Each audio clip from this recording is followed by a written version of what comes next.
pas pour toi. Vous allez apporter ce message au sein de ta famille. Puisqu'il y a quelque chose de mauvaise qui est en train d'être préparé au sein de ta maison. Toute cette semaine, tu n'as pas de sujet de prière. Et vous avez ne plus qu'un seul sujet de prière. Priez pour écarter ceci spirituellement.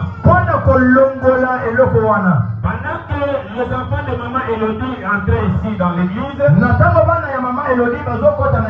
mais je ne vois pas la maman dans la salle. Il n'est pas là. Alléluia. Amen. L'Esprit de Dieu m'amène dans sa maison.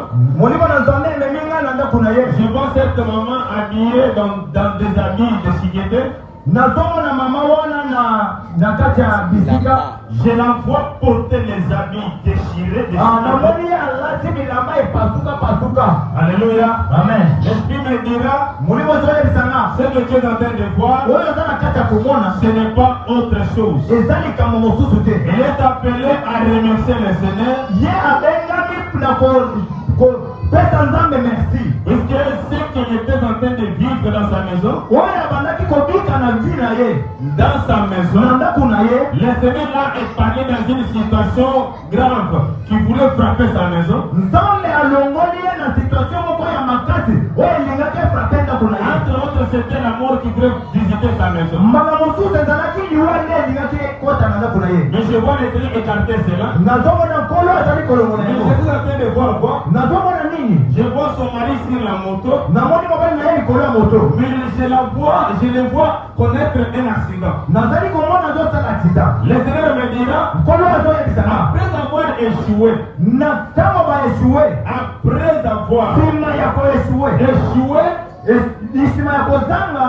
après avoir échoué, à ce qu'il voulait imposer cette famille. Maintenant, ils vont préparer quelque chose dans le sens d'un accident. Le Dieu qui avait intervenu, il va intervenir encore. Amen. Je dis il va intervenir encore. L'église, nous voulons prier le Seigneur. Alléluia. Amen. Ne prenez pas la prière à la légère. Le marathon de prière, la première des choses, au-delà des enseignements, nous devons prier le Seigneur. On était ici hier. Alléluia. Amen. J'ai donné la requête. Je ne vois pas la famille en question ici. Alléluia. Amen. J'ai voyé une maman. Elle était là au coin là. Mais pendant qu'on priait, la maman était concentrée. Dans la prière. Mais à la place de me montrer la maman qui prie,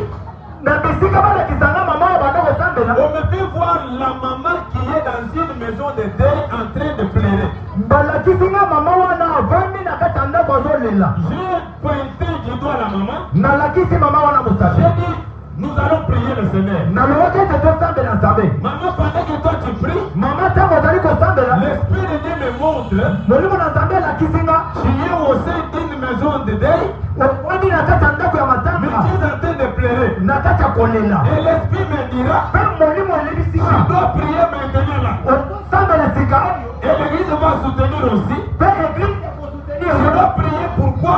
Il y a un esprit de mort qui veut frapper votre famille.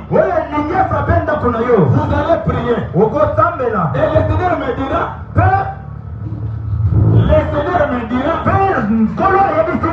cette mort, ce n'est pas une mort normale. C'est quelque chose de prémédité de toutes pièces. Nous avons prié hier. Vous étiez là, non? On a prié. Je vous dis bien aimé, je prends les siens témoins. Les hommes de Dieu sont là. Juste après Après la prière, kaka na nsima ya prière, après avoir prié, nsima ya kosambela son frère, ndeko na ye mobali il est partenaire ici. aza partenaire awa Avant de venir ici à l'église, ya mobali ya église la awa. maman a dit à son frère, Mama ayebisaki ndeko na ye mobali prenez-nous, mema biso laissez-nous à l'église. tika biso na église Ça aussi tu vas prier. yo mpe okosambela. Le frère a dit, ndeko mobali alobi je suis fatigué, nazali ya kolemba je vais me reposer à la maison. esengeli akende kopema na ndako. Le frère n'est pas parti à la maison. ndeko akei na ndako te Akei Koboula, il est parti rouler la moto. ake kobuna na moto Une moto neuve, moto ya sika pas même un mois. kokisi ata ye mwa te. En prenant le jour, amemi bato il mibale est arrivé quelque part là, ntango akomi kaka na kramalike en vous par la grammatique, voulant déposer les gens. alingi akitisa bato On wana. lui dit aussi, toi aussi descends sur la moto. bato wana bazoyebisa eke yo nde okokita na moto. En moto, je vais descendre comment? alobi eza moto nanga na En kokita ndenge. voulant engager le débat, ntango bazali kosala deba en voulant alingi asala deba, engager le débat, donc l'un avait un pistolet. moto moko azalaki na monduki Il a fait sortir le pistolet. abimisi monduki Il a commencé à tirer. abeti masasi likolo. Pendant que le frère appelait les secours, ntango ndeko mobali azobenga ebelela esoseku personne ne s'est approché. bamisusu baye Personne motu moko te ayaki ne s'est approché. apusani wana te. Chacun fouillait sur sa direction. motu nyonso akimi mpo ya sovezi na Et ye. on est parti avec la moto. babotoli ye moto bakende La sœur s'est mise ici.